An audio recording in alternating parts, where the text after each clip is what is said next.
Were the envelopes, photos of my father in his uniform with his medals, jaunty with a cigarette, so handsome and heroic, and my mother with her black Irish hair, more beautiful than Garbo. Now I'm older than mother was when she died, and I have all my parents' books and all my father's paintings, and my mother's stories, father and I saved from those terrible flames that night when she went away. And there's a great storm coming, and I live with my wife and kitten in a fortress made of paper and canvas.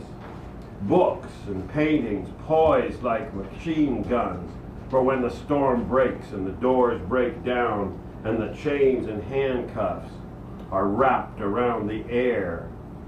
Although I know it won't be that kind of storm. This afternoon I started to write again. Hell of a dry spell. I can't paint if I can't write. And I have to paint.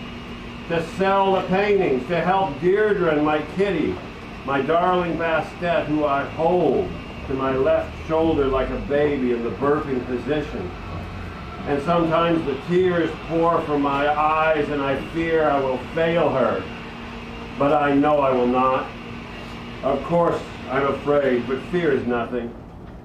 Only the heart matters. And if we are all dead, then our hearts will be dead too.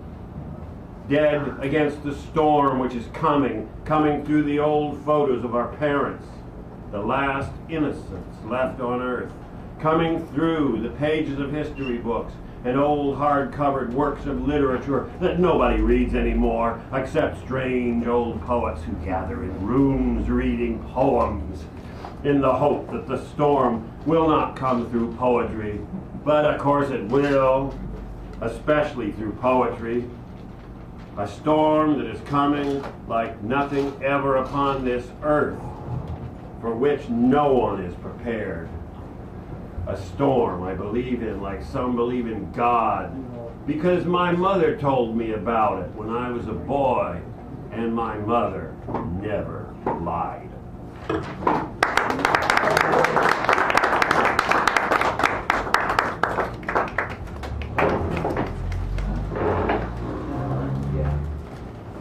Oh, thank you. Sorry I got distracted. Thank you, Chris. You're welcome, distracted. You have 17,000 hours left. Oh, Ann Leonard. Give her a nice round, please. Then you got Stephanie, then Rainbow, then Jack, Marco. Oh, Marco Harps was on. Marco Harps, then Edwin, then Jack, then me, and the Lollapalooza marching band. Okay, hi. Is that on? Is that on, or is it on? Yeah, on, yeah. On, okay. I've been reading from a book on first wave punk. How many minutes do we have? 3? 5. 5? Oh, okay. First wave punk in San Francisco, 1977 to 81. And the first one's on convulsive beauty and the debt we owe to Andre Breton. And I think a lot of it was kind of on the fashion, but I can't remember where I left, but I think I'll start here again. I think I might have read this. A few years earlier, gender-bending glitter and glam rock had brought outrage into the public arena that defines what's hot. The arty androgyny of punk women mirroring the sexy boy glam bands, impersonating drag queens, impersonating women, dealt a heavy blow to mainstream belle femme, and that rebellion brought an exhilarating release. Patti Smith had autographed my date book, Raise the Sky, Patti Smith. She drew a cross between the edict and her signature, Long Live Anarchy, she advised.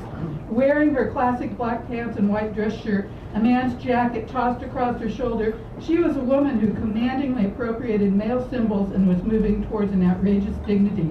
Mile High regulars Bambi Lake, a stunning transsexual stripper, and Ginger Coyote, a hypersocial transvestite with lots of razor stubble, who had sold her Punk Globe fanzine at the club, reminded us just who we owed our debt to.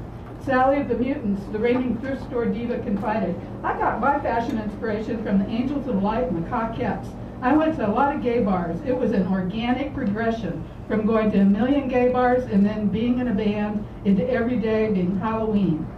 When Vermilion Sands Vale's ex and singer with Mary Monday, ran up to London to form the all-girl biker band Dick Envy, she'd left several garbage bags full of her old thrift store costumes. The clothes produced endless combinations of free fun for the girls in the apartment. My favorites from the unexpected plunder were red satin and mesh crinoline and a pair of black tights, both covered with the same multicolored pom-poms. These looked fine both on the street and at the Mile High. Wearing my roommate Ivy's red and black open-toed French buckwheat pumps, a pair of Sacred Heart socks, and my short spiked hair blowing in the bay breeze, how could life be better? You put on your full punk rig, step on the 30 Stockton, and the row of old Sicilian women in the front seats would gasp and grasp for the religious medallions. Social revolution. The punk haircut was the first sign of a new allegiance. It was a liberating initiation that completely changed your life. A provocateur's badge of honor. Jello Biafra cut off his flowing flower child tresses and hung them up in a plastic bag on his UC Santa Cruz dorm room door. Later remarked, I suddenly felt really dangerous again. The Avengers' Penelope Houston modeled a Vidal Sassoon for the free crazy color. She wore unheard of hair shapes, first a black and white combination, then turquoise. After the crazy color, she went, quote, shorter and shorter, blonder and blonder. I finally turned it into a crew cut. Androgyny was the look. I liked it. It was wild, unquote. Hair had to be outrageous if you're going to be worthy of your punk status. Ruby spread the contagion, making extra cash, cutting spiked hair, since it was still a hard style to come by. Although compulsively L'Oreal Platinum myself, Bruce Conner helped to stretch my consciousness when he gave me his jar of blue dye as a farewell gift on his way to Japan. My first day wearing it, a pack of school kids ran after the old green and yellow 30 Stockton bus I was riding, throwing rocks, screaming, blue hair, blue hair! Shredding conceptions radicalized and made us tough. We had to be. More than one punk was attacked by non-fans on the street. The Nuns drummer, Jeff Raphael, recalled, like the hippies, we'd goop on the straights. It was us against them, straight and punk. In the 1980s, Fast Floyd got beaten up with sticks with nails pendant in them just because of how he looked. The Baldies, a non-band of about a half a dozen of the hardest core kids, lived together at the Broadway Hotel on Polk Street, in rooms covered from floor to ceiling with graffiti. They'd all shaved their heads in a collective show of force, but 17-year-old Susie Pop-Tart declared, the Baldies were not skinheads. I'm adamant about that. I was fascinated with the look. I'd been around bald women as a child. Buddhist monks were my babysitters. Nosferatu had just been released, and that had also been a big influence. Neo-Savage Susie had spent a whole afternoon with Flipper's Bruce Luce trying to get a safety pin through his cheek. She said, we never got it all the way through. Daring young punks led the way in using the body as a canvas for an exotic display of creative revolt. The Germ Starvey Crash used his body as his medium to illustrate life and revolt. He had a rabbity overbite and a large chip made his front tooth into a fang, which disconcertingly skewed his baby face, giving it a sweetly vampirish cast. A thrash warrior who wore his collected cuts and bruises displayed across his chest like medals, his dangerous elan was enhanced by a mysterious scar of at least 20 stitches, where his throat had been slashed and sewn back up. No one except the Germ's inner sanctum had a clue as to how or why. At one terrifying show at the Deaf Club, he jumped off stage, staring menacingly into the faces of each of us in the audience as he morphed into a living fury, taking us beyond music into the concrete jungles of his soul. Am I done? Oh, thank you. And all those people are just a part of the Did you know did you know Danielle Willis and Bridget Pratt? All right. Yeah. Thank you, Ann. Karen They Huff, would live with me. then Stephanie, Damn, then he Rainbow, used to then come Jack. Yeah. All the time. I've seen Karen? Ruby around. Yeah. Good. Yeah, Karen, then Stephanie, then Rainbow, then Jack, then Mark and Edwin. And all right, give her a nice round as we're coming out. Baby. Did she wrote? Ed, I'm putting you Where are you on. going to go? Okay, groovy. All right. Why is everybody new this time to me? Not everybody is taller. Just almost. Okay. September haiku. Small gray cloud expands. Old butterfly remembers warmer, sunny days. Yeah.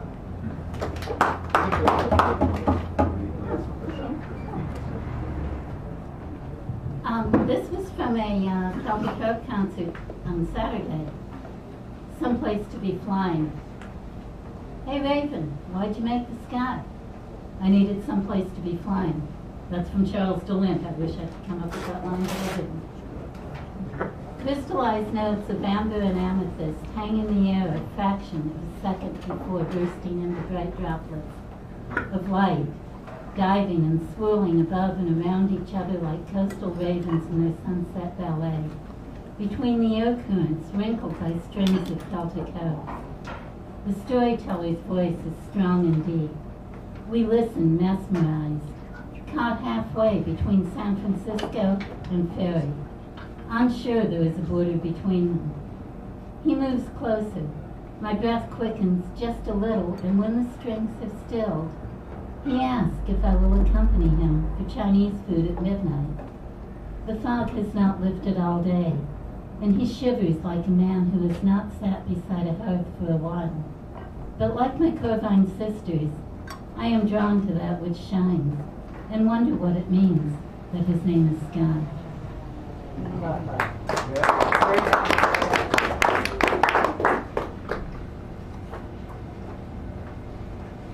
And just to be strange tonight, some flash fiction. It's called Pack Loyalty. He liked to pretend he was a wolf, a large gray wolf with green eyes and just a touch of black on the tip of his tail, to be precise. When he was 4, he used to talk about being a wolf and everyone would laugh at him. Now he was 11, he knew they wouldn't understand, so he kept it to himself. When the moon was full, he drank at least 8 or 10 glasses of water after school, which made his mother worry when she noticed. He would wait until midnight on those nights, be sure they were all asleep, then crawl softly out of bed. He padded in bare feet to the door, avoiding every creaky floorboard. He stole outside so quietly the old Walker hound, Henry, didn't even stir. He always started at the northwest corner of the house, and moving counterclockwise, he would stop every 4 feet or so and pee just a little.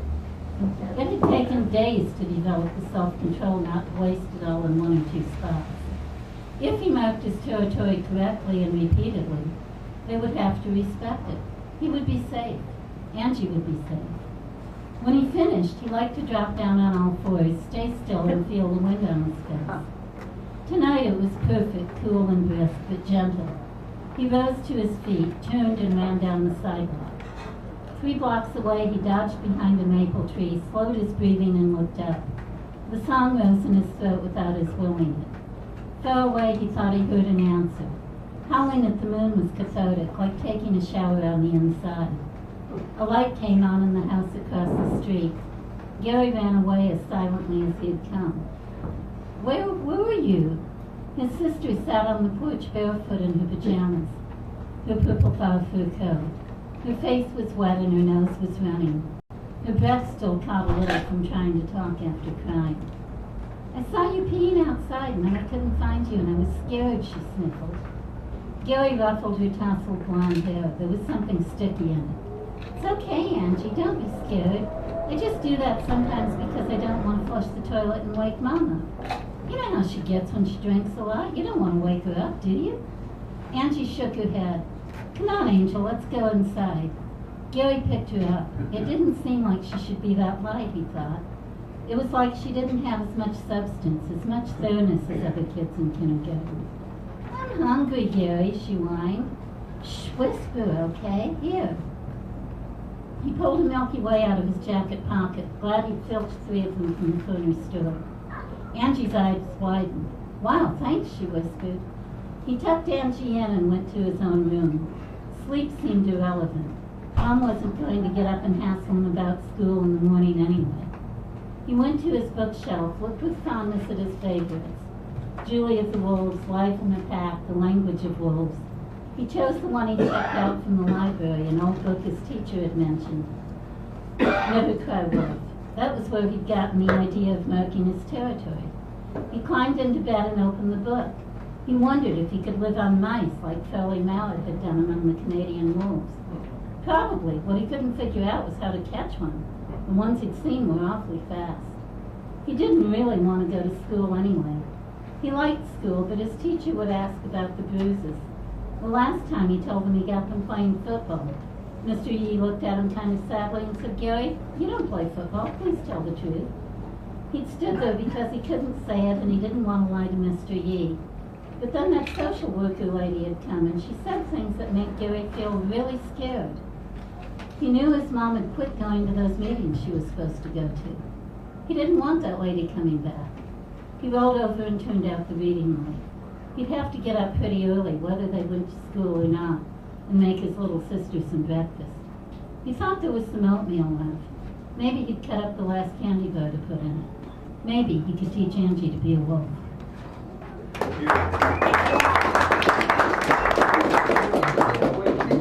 All right, so we have Stephanie, then Rainbow, then Jack, Mark, then Edward, Bruce, and then Jack O'Neill, then me, then Margaret Mead, Boss Queen.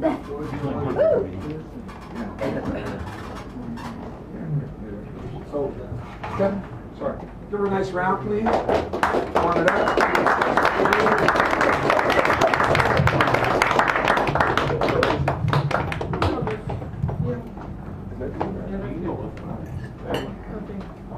It's called Assassination Film. A young girl looks into the mirror and sees her mother. All right. Start again. Start again. Start that clock over. All right. It's called As a Nation Fails. A young girl looks into the mirror and sees her mother's troubled face and all the uncertainty of living with her father. Post-trauma drives him from the wife, from the children, from the excruciating memory of the deaths all about him during World War II. His wife has no idea, only the sense of the shaky uncertainty which she passes through the mirror to her daughter. An otherwise articulate man, he is unable to find the words and seeks to numb his thoughts through addictive behaviors. So many worries will pass through the mirror to the daughter gradually over time. Only after many years will the thoughts make themselves clear on a cool morning in October, on a day filled with uncertainty.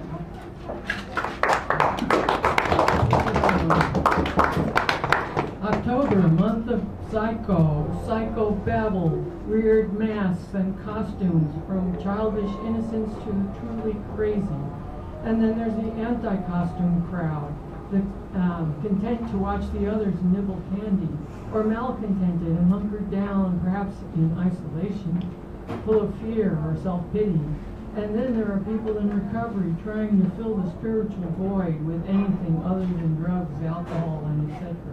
They really need each other if they're going to stay sober on Halloween without, diving headfirst into the candy. This year, I'm going to embrace music. No booze, no drugs, no sugar, just live music. And may it and the Big Dipper in the pre-dawn sky fill that huge abyss of need. May it peel away the negativity and fear to reveal the spontaneous acts of kindness lost beneath the leaf cover of October, so that love can find its way towards happiness.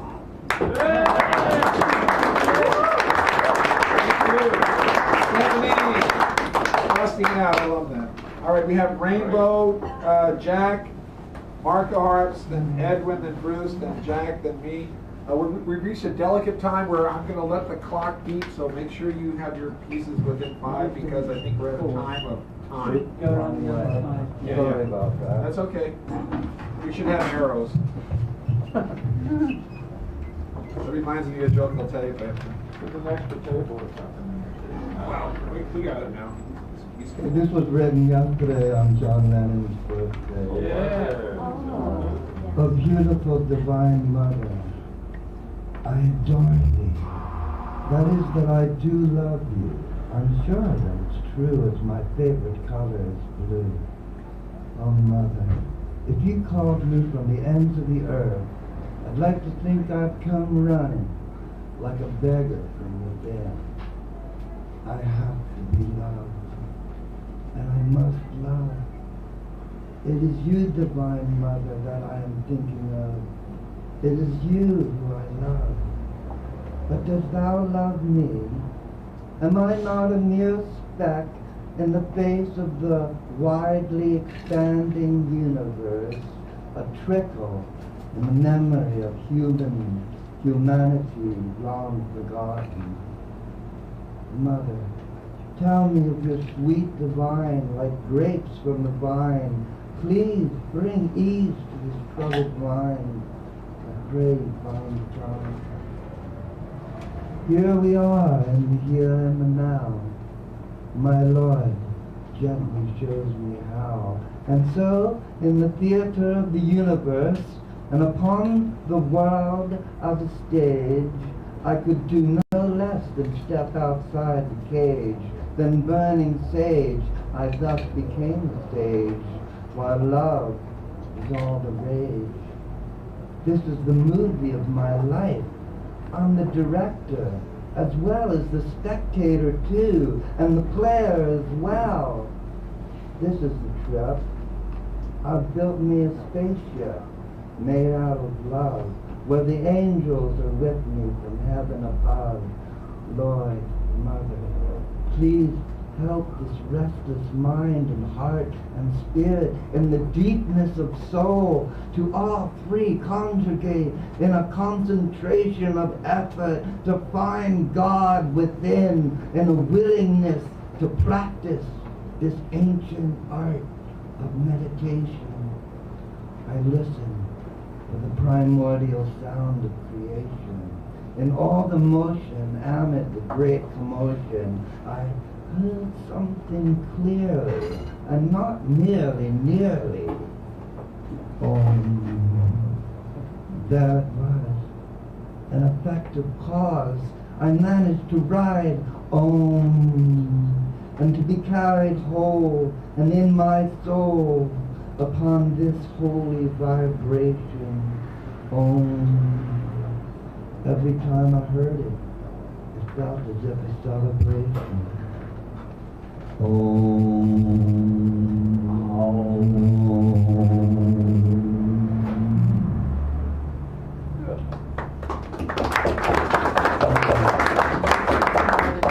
This one is called Little Raindrop.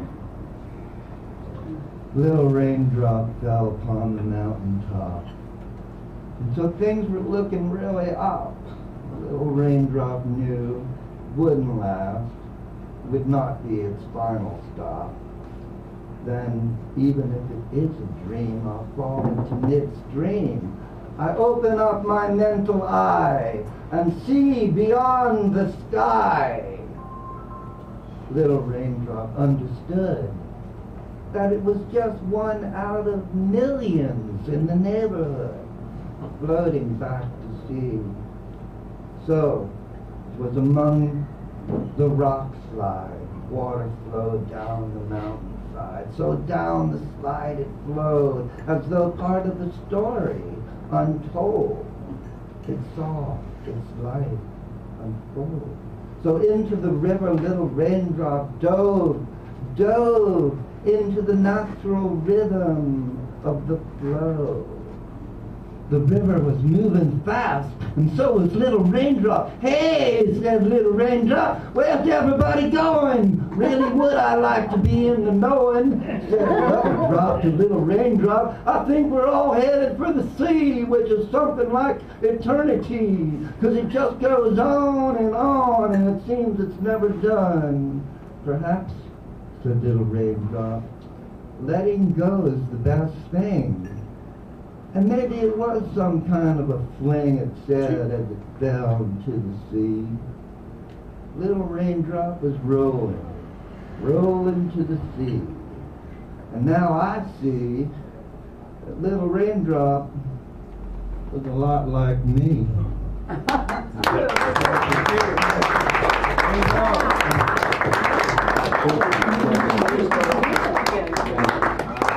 So now we have Jack Melander, then Mark Adams, Edwin and Bruce, Jack, me, Owen, Lauren Bacall, and Nelson Eddy doing their famous tango in the 1932 film Flying to Rio. Okay. Marco and I are collaborating or colluding on this. Oh, I didn't know that. Well, we're I have a couple of quotes and then Marco. 5 minutes. Give that away. Sorry. I got too enthusiastic. This is a quotation from Loose Change by Sarah Davidson. He put on a jock strap with a metal cup so the pigs couldn't smash his nuts.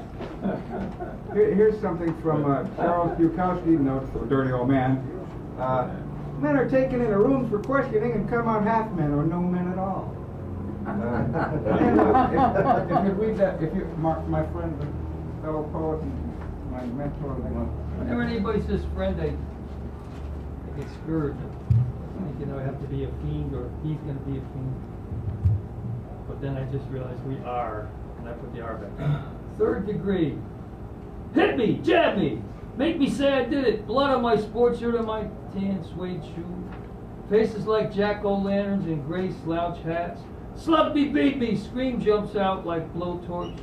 3 kicks between the legs that kill the kids I'd make tomorrow.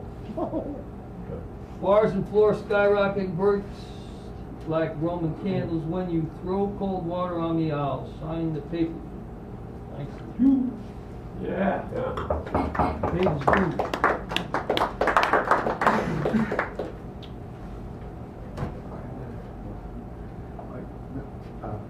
This one's called Plea.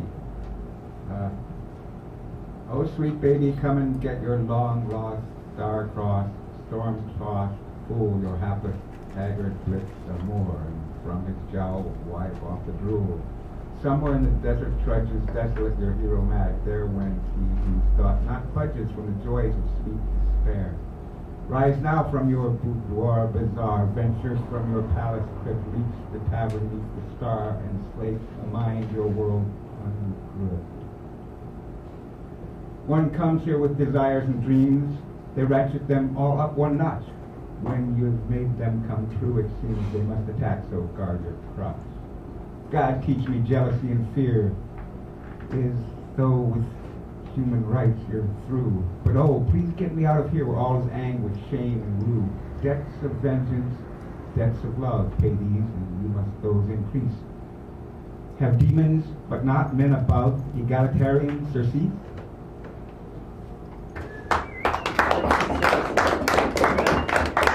This is called Final Take. Cordially deferent elms of the city spread o'er its crapulent gutters so gritty, mothering boughs of the grimy leaf. Artifice strong is, but nature's still cheap.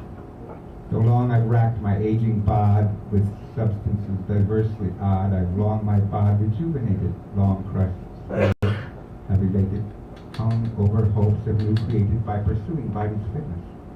By pursuing body's fitness, folks can self-transcendence witness.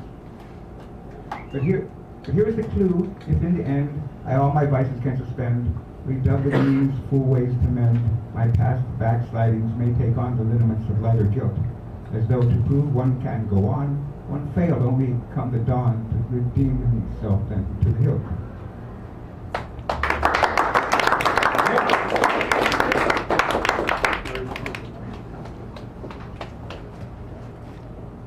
So without further introduction, I will do my seduction of myself. I like when this gentleman over here, I always say Buford, then I can't remember his name, then I remember his name, I can't say Buford. Say your name. Say your name, please. Me? Yes, you. Owen. Owen. Buford. Thank you, Owen. You go like this. I like when you do that. So just because I forgot your name, because I'm in awe of you. I'm in awe of myself. I read where no one here is performing. I said this at the San Francisco Folk Music Club. It says it on the wall. No one here is performing. So I'm not performing this stuff. It'll have to be tough enough that I'm warming to conforming to the swarming toward reforming. My one-man band, right here, I was going to hit it for you. in the palm of my hand.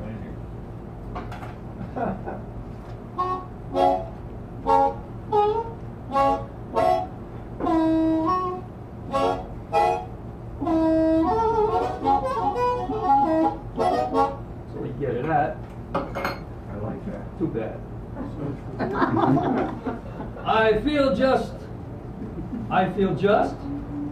like Don Quixote, hauling my hell around. I feel just like Don Quixote, hauling my hell around. I feel like Los Coyotes just jumping at every sound.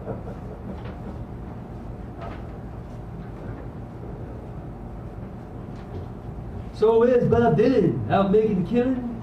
I tried to take a photograph of her laugh, but all I could catch was a smile.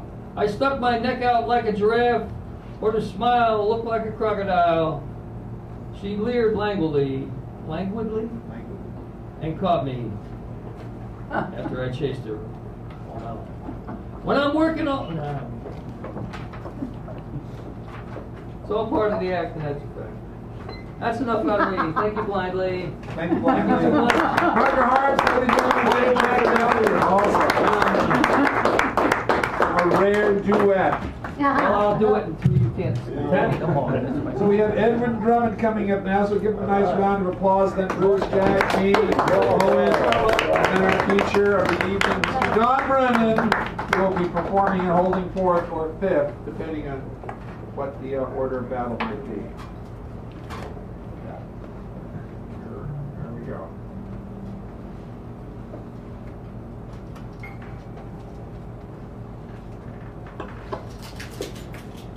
There are 5 keys in my pocket. A third hand, pointing to a school, a house, my bike, my case, and a shed where I write when the children don't have PE. If I lose these keys, the house, the school, the shed, and my case, and my bike will still be here. But if I lose my love, the house, the school, the shed, my case, and my bike,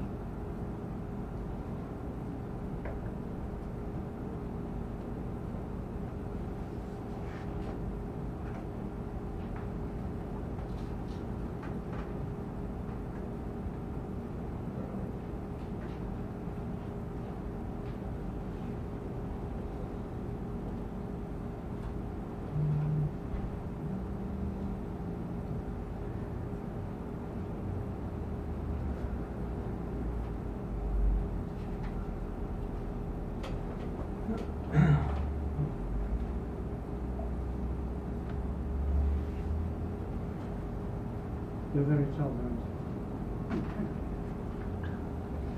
My pocket contains 5 keys, a third hand, pointing to a house, a school, my bike, my case, and a shed where I write when children don't have PE.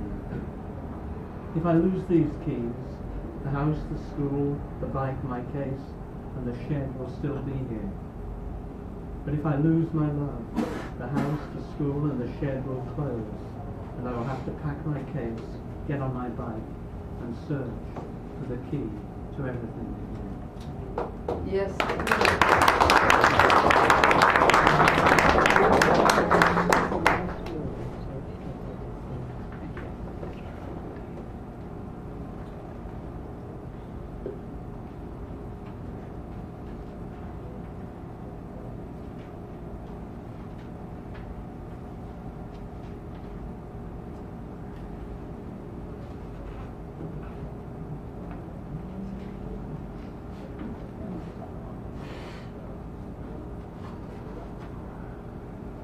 Maybe I can shed a little light.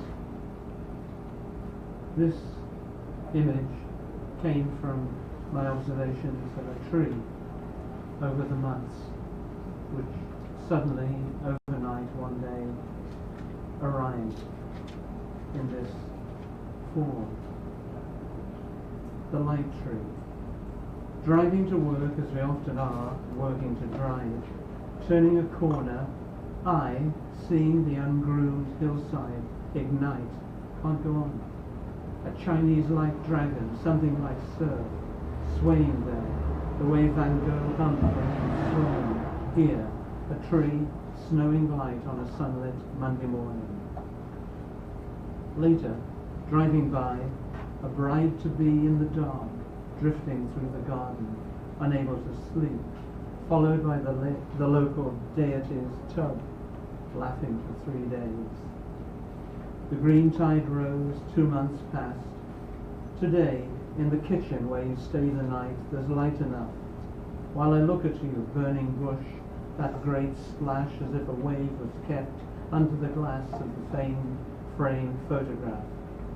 Isaac of light, first, last laugh, in spite of, in sight of, everything singing.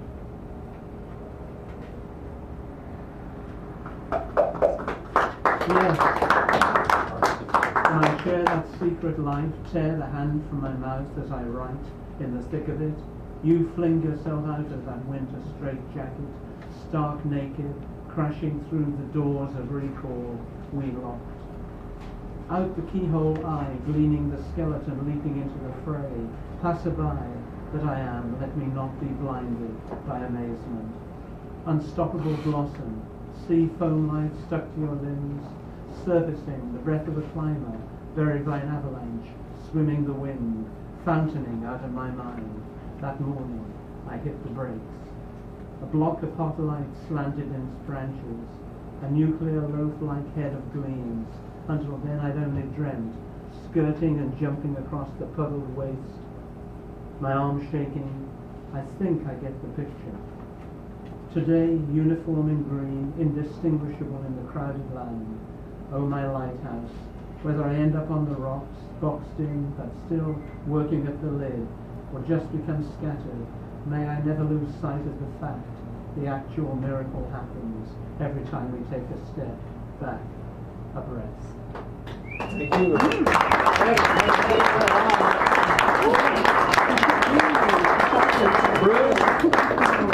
Bruce, then Jack, then myself, then Owen, and then our feature.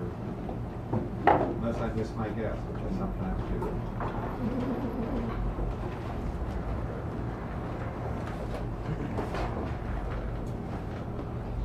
This is called Trade Wind. Is this your first time here? No, it's your last week. Oh, sorry. Okay, sorry about that. Why don't you change your hair? I just slept on it.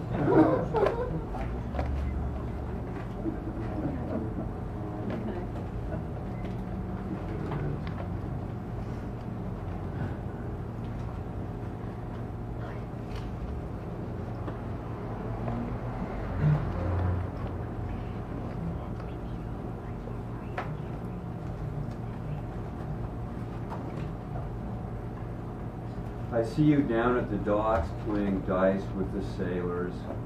Your eyes are turquoise, a silver parrot on your shoulder. You approach, I panic, I lose my words. My neck is tired, my skull like steel. I'm spending too much time alone. Not really here, but not there either. My beat's a little slow. Yet opportunity arrives in its own time. I'm sipping a beer, you're knitting me a pair of socks. Cat calls from the sailors flying about like migratory birds. Chill winds of autumn blowing through the cracks of the known, backlit by the darkness of change. My borderline is a bit indistinct, yet my shadow deep and sticky. Your face a shock and a recognition. A break in the predictable, a rift in my routine. St. Francis carries his innocence in a wicker basket. He travels light. Innocence is all he needs. A piece of the Big Bang living in everyone. Is the candlelight or the inky blackness more eternal? You can't go looking for joy because you already have it. The world gave it to you first thing. The storm is blowing, the animals run for shelter. Well-to-do hunker down in their bunkers, the fool takes it square to the face. You live in the Highland moors. Who would think That love, touching and fiery, lays hidden in that vast desolation. I suppose I'm ready for anything. I have my knives and I have my salt, the nimbus of my body, damp and yielding. They say the skin is permeable to the other world. I've always had thin skin. That might not be such a bad thing. 7 white horses galloping over the highland meadow. They trample the gorse and snap the laurel. Are they in panic, or are they an announcement? Our world is ever steadfast, yet breaking every moment. The sky's turning black, storm clouds roiling thick and deep. I take off my brittle coat as the wind rips my face. I bow my head to the ground.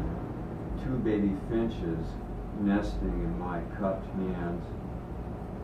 How could anyone be as fierce and merciful as you? You are unacknowledged, unnoticed, unnamed, yet close to everyone's suffering. You must be broken too. 7 steps in your temple, 7 moons in your crown. Anguish in my heart is my road back to you. The world's topsy-turvy, yet they're still serving tea.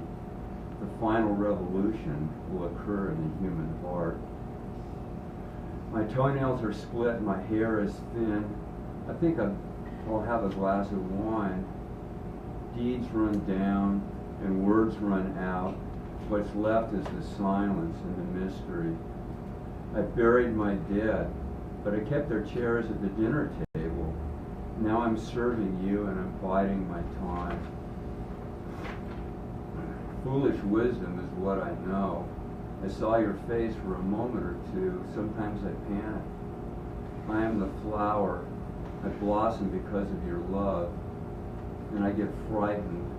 I'm afraid my luck won't hold. Invisible trade winds, blowing strong. Sail of my body has turned inside out. St. Francis is with the birds and the animals, but I'm left hollow. That empty space is my piece of you. You experience the world through my eyes and my ears, but you stay hidden. You nurture the darkness. You live in the not yet formed. Close to the ground and close to the suffering, near the dirt of the earth, is where the angels are to be found. Near the dirt of the dregs and the misfits is where your footprints are to be found. Invisible trade winds polishing the sun and silvering the stars, senses and skin vulnerable to your ephemeral touch. Water and mineral mixed together, yielding the rose. I forgot most of what I learned, but I remember your face. Lines of the unknowable, often the most beautiful. Seas heaving soft and warm, birds in the air. I think I'll spot land before too long.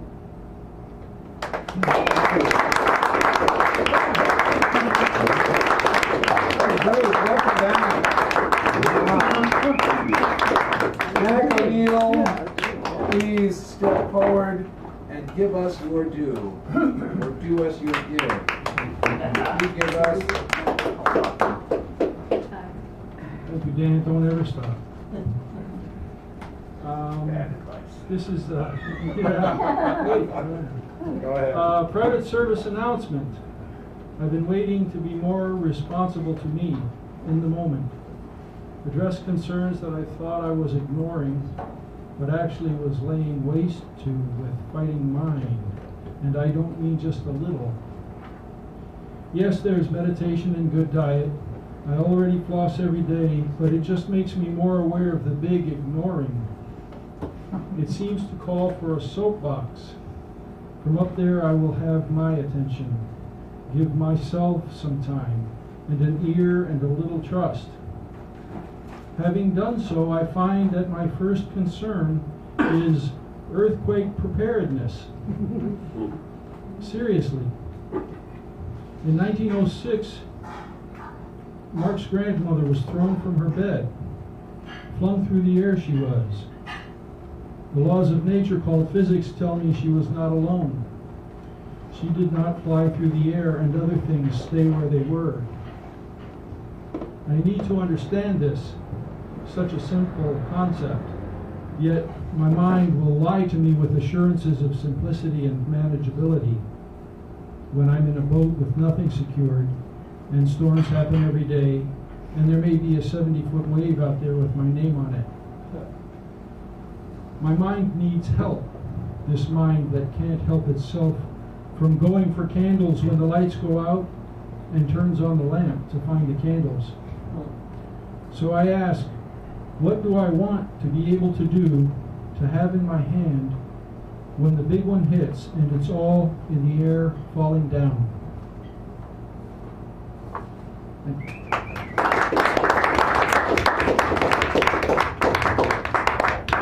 And this is just a short prose character sketch. Wendell was sure and quick to advise that he was named for his mother, Wendelin, and not after his father, Wendell, for whom his mother was named. He was short. His legs were short, but not as short as his spine. He was wide, and that made him seem very short.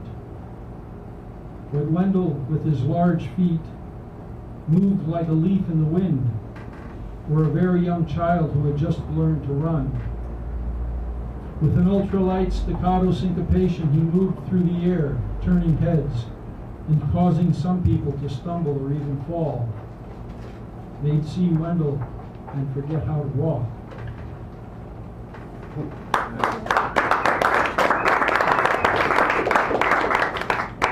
And this is sought. Another kind of love seeks me, my breast, from images of gluttony unwrung. It calls from out the speaking of the brook, of songs heard with the heart, but never sung. Clean on about the pride found in the room, found in the anger, belt with deeds of men. Find in the envy, which is sloth, now soon, the bird vision to say the song of wren. Let lust, which is anger, covet the beauty of sloth, converting the gold to blood in every vein. Let must, which is heaven, become the absent cloth, clothing pelagic thoughts in ancient rain. And with, too soon, the letter of the law, become the message of the crow and caw. Thank you.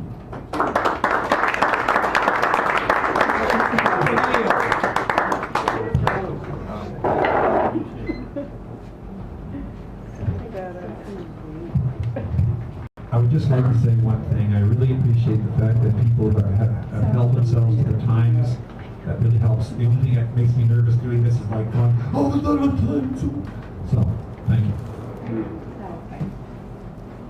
So this is, I'll start with dark and go to light. Usually I ask people numbers and stuff like that, but you know, this is a different situation altogether.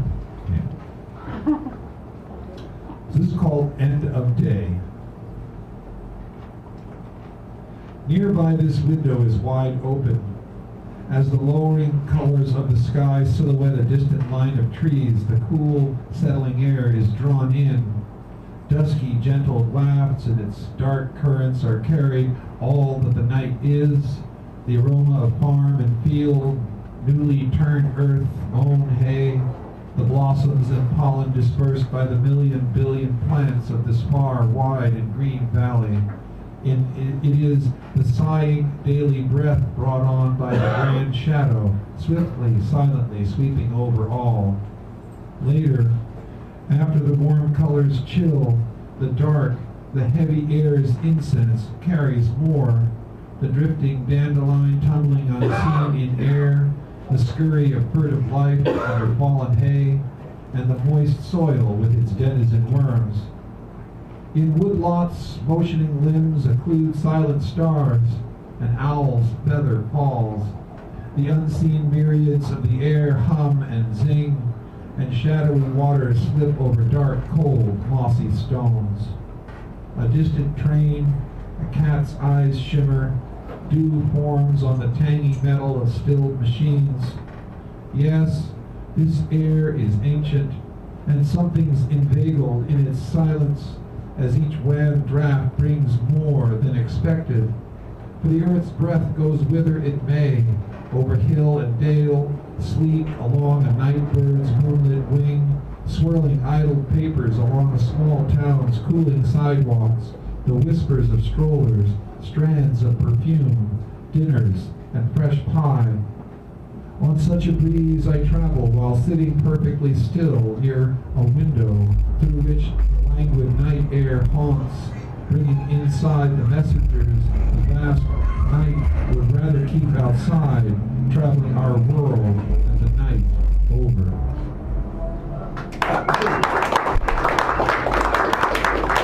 It's always like an eternity up here. It's like, a couple of minutes you think, God, I've been going for years.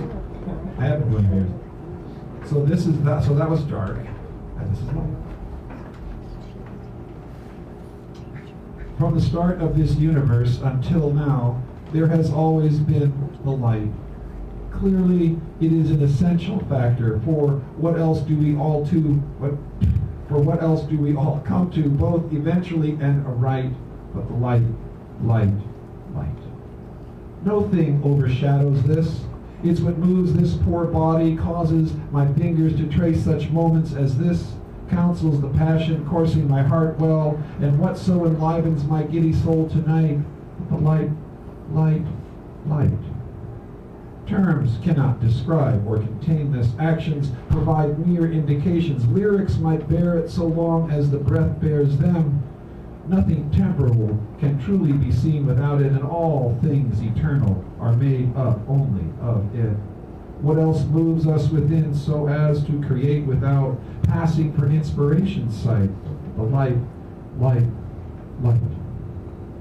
And so in the deep, cold world of winter, with sullen, lifeless, and leaden heavens occlude the hope of celestial bodies, when the landscape beneath is set in a monochromatic display, yes, fish may still seize the day beneath their ice. Yes, furtive, burrowing survivors do abide, and the heart of an owl harbors its heated blood as it wings down silently after sighting prey. Dark talons clutch the unwary or luckless, where blood spatters on moonlit white. What else rules there but the light, light, light? What muffles the tolling bell better than distance and time? What rings it ever clearer to echo in the mind? What is the message it means to send all these years later? What do I do by telling you this? Why do such words as these make their way here? What causes my spirit to soar and my heart then mine to quicken?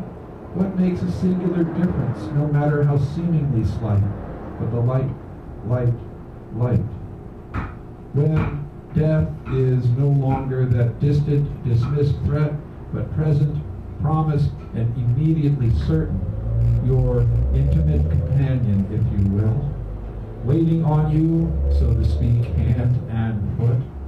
What will move still until that very last? What makes its essential difference felt? What else is there to keep in sight but the light, light, light? Thank you. Thank you very much for your patience and kindness, and Owen Dunkel is going to come up next, and then we'll have a feature of evening. Thank you so much. Give him a round, please.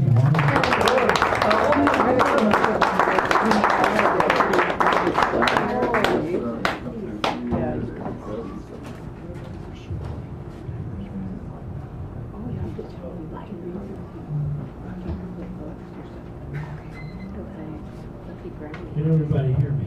A little louder, Bowen, please. Can everybody hear me? Yeah, now it's good. Okay. Just got to be into that mic. Flies.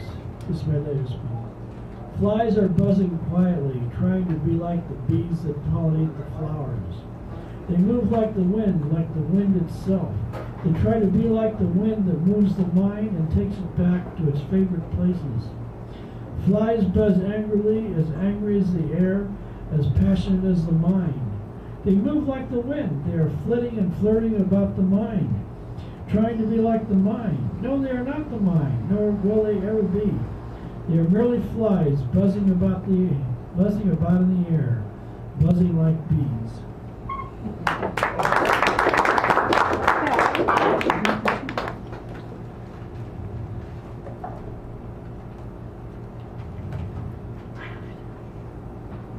Let's see.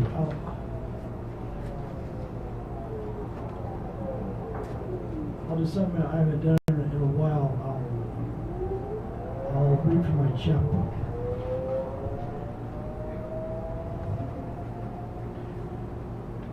Tight sang outcry.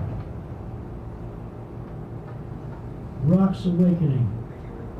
Little men out to sea, fishing invisible their tongues at quiet pacing the determined hours upon the quiet soft sand. The obsequious waves still lull me to heaven. Near you, tossing in terrace. Salt on the dew of the woods of manna, manna, manna. Cry windward the sperm's rock soil of true endeavor. Selfhood, survival of the fittest lying quietly on the sand. Kelp rocks barter no more their abalone fervor to please the rich posies and posies of tight sing outcry.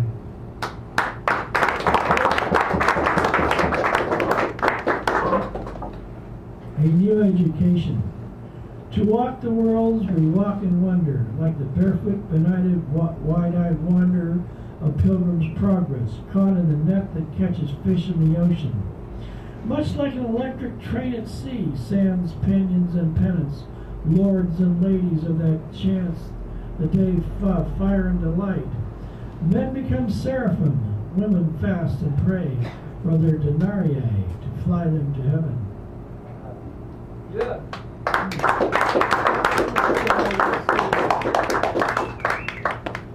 Mind soars Oz. Let the raven's lust be young. Cows mourn their unconscionable loss. Sheep gaze to lichen moss. Snakes stay forever in tune. Cry among rocks, weeds, adobe. Trail sometime we said our prayers we tossed like old coins of Baudelaire's cross. He stood for a crucifix, rung like bells run outward to heaven. No more the burden we on earth bore ourselves and leeward skimmed the soil. The awful toil we see, think, touch, feel, let go for an instant, complete satori, then ignore.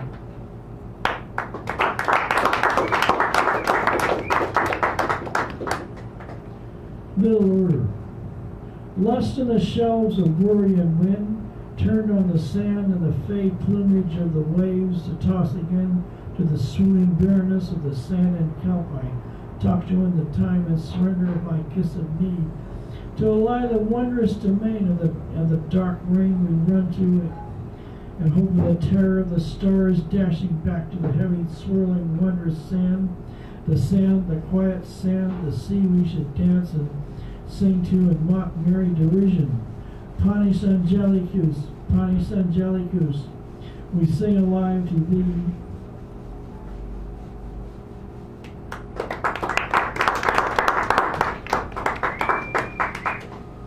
Begin anew. Awkward age permeates its spring. Joy beckons the reef of the atoll of merrymakers and wine rivers, chanting their glib awareness to reeds and new knowledge of the barbarians. When in the cycle of new life beget and born again to black clouds, recreate the moments of mercy and truth to all living and swell swimming wolfishly alone in our febrile and selfish reminiscence of the blue void.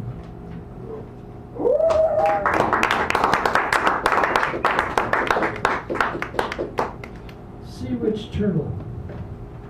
Joel Fallon said he liked this poem.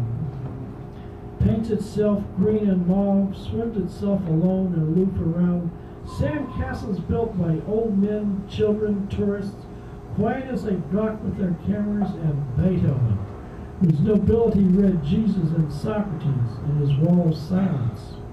The eerie half-light of world of his own penetration, Opus 133.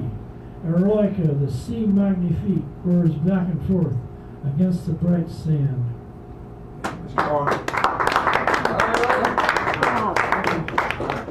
Thank you very much.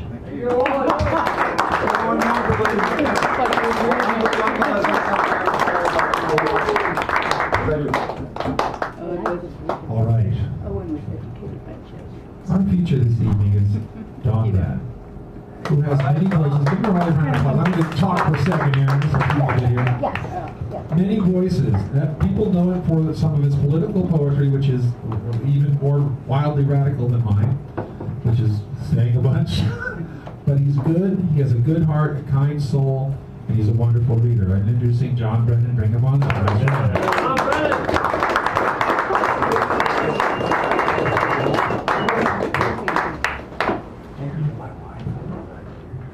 I did this poem on the recommendation of Mark Kopanos, if you know him.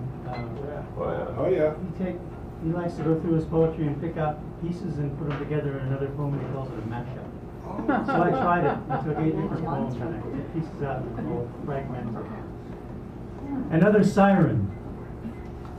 You could hear the ambulance crying like a beaten dog through the honking, cursing rush hour downtown slick with urine, oil, and spit streets, trying to locate a dramatic gaggle of cell phone rescuers standing over the living dead body of an addict at their feet. In deadfall, lying in wait for ourselves, we strike at unexpected moments, conceal ourselves, stalk ourselves through time's allotted thickets, inflict wounds that threaten never to heal. The curse. A few kids playing beside a dusty road, 2 girls and 3 boys, a few miles north of Yuma, laughing, acting silly as 8 or 9 or 10-year-olds left to themselves tend to do. A couple of white men in jeans and work boots amble by, talking loud about God-damned Mexican. God-damned unnoticed children are silenced suddenly by the curse. We'll have our moments. When called upon to torture and murder, we'll have our moments to say absurd prayers for peace to the night who no longer listens, to the stars who have grown silent, who have ceased to sing us to sleep. Discarded as a wayward shawl from the sky's naked shoulders, sequined light floats on air, birds descend through the canopy, heat fills an afternoon with the colors of parrots' wings. Ecology. The sun doesn't need our penance, and if we curse the moon, she'll simply go away until her lover calls her home. As for the earth, she ignores us all, and then, when her time arrives, takes the oceans on a long ride called evaporation. Last Supper. Take, eat these infidel, blown apart children, chew them up in his unholy name, spit out the pieces at the Almighty's stinking feet. Birth. Circling with each return of an ancestor, power fills a woman's room. Death is repositioned as merely the loss of time. Life assumes the countenance of innocence. Hearts beat reluctantly, murmur for mercy, dare to hope.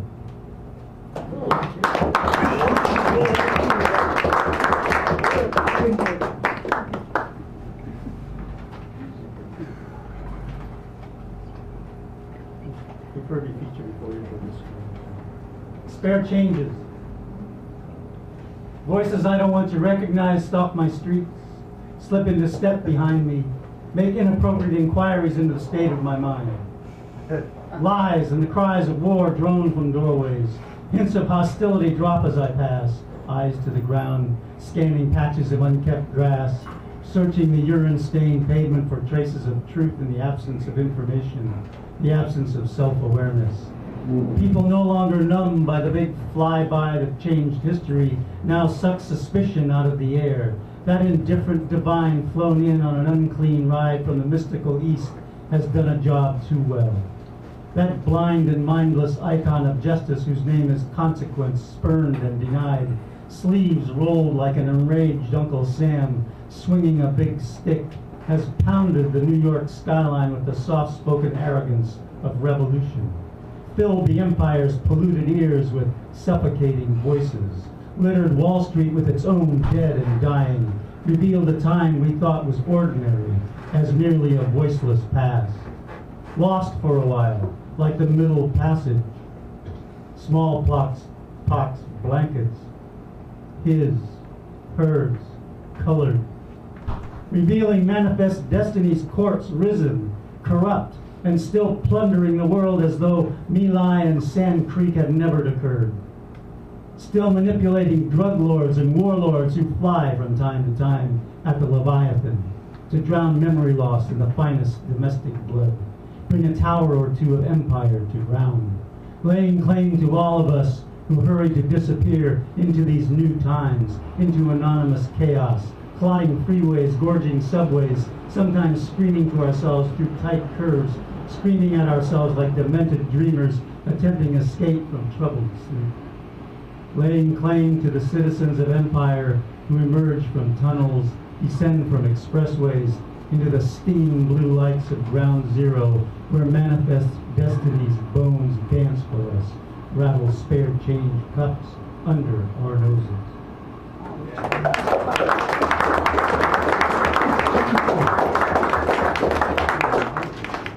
It's a new one I wrote last week, and I read it actually last week, but I realized it was drumming. People have told me things about my heart and the universe, about harmonizing the beat of each with the other, about being one with every other, because this universe thing includes all of the hearts and minds as well, which have ever been beating or ever will be perceiving the way that drums perceive when they talk and we listen. So the universe is drumming in every moment, it seems, of both our beating and perceiving, not to mention breathing, because when you beat, you breathe, which somehow keeps all of us and the universe thinking, both now and at the hours of every death, about how to keep on living. But after all, the hour of every death is just another step or beat, even if it may be the last to be exhaled into the exhaling universe, which, like the heart of rock and roll, just keeps on walking and talking with all of us as we read and write and speak and listen to what we see, and then death arrives and departs as just another way to tap out the rhythm, because the one and only universe is just as much a drum as anything else.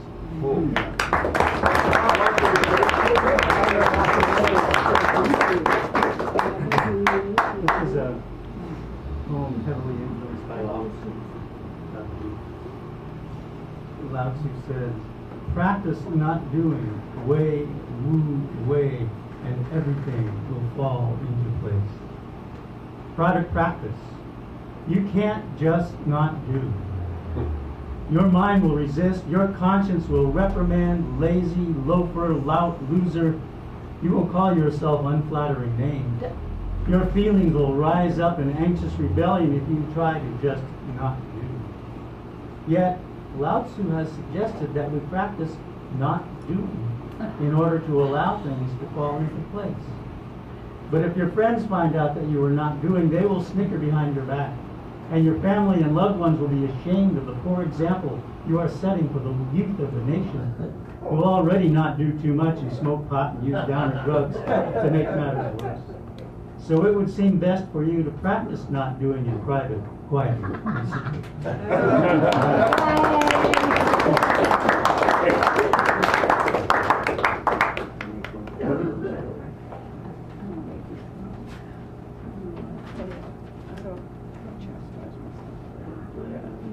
I love ravens. A lot of people love ravens. I love Steve Mack. Yeah. Yeah. It's like me. I've written several poems about ravens. It's my favorite one. Ravenous mortality. We have seen the raven die. She has watched many of us do the same. I have felt her heart fail in the deep black night that is her breast, and have seen the clouds descend into her quizzical eyes. Perhaps watching us is how she learned to twist her own neck just so, to present her head at that odd angle upon her pillow of stone and wind-blown grass. It has always been easier to believe in her immortality than in my own. The power of her beak at its base, the brilliance of that unfailing wing in flight, the terrifying certainty of her passing cry have always seemed to me a death-defying trinity. Yet I see her now fallen still and lifeless into time's trap. She who has always been a most beautiful scavenger now becomes, in death, her head at that odd angle, my wisest and most penetrating teacher.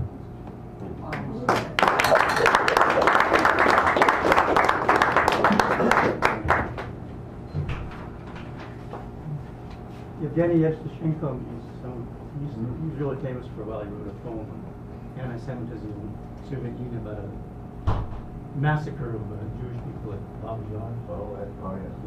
First poem I ever read.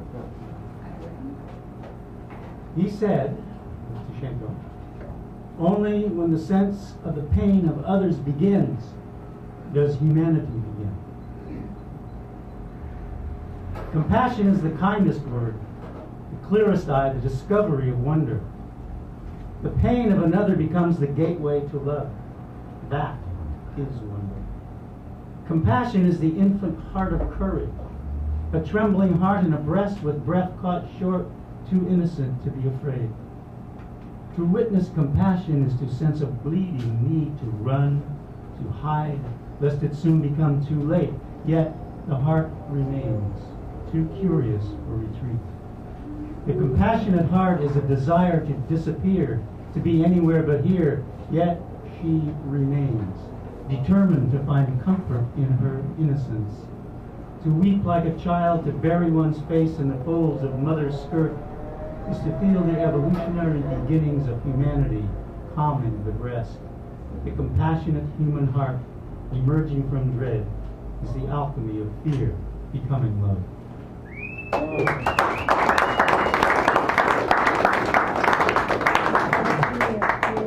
This really happened. Laura and I went to Senegal one time. The mother of friend of ours threw cola nuts. So I call this cola. I need something to be magic. Something from the ground grown up from ashes and roots, bringing to my nostrils the deep soil, deep and tingling as lust, desiring to reach into the future. I need an old woman to toss some cola nuts on the dirt floor of her hut, to pick the one out spinning at my foot, to read those lines I've read about in books. I need my sacred book to speak. I need magic verse, something written by fingers dipping into my own blood, my mother's birthing blood, written and tucked into a deerskin pouch, written in the deer's own blood. When the cola nut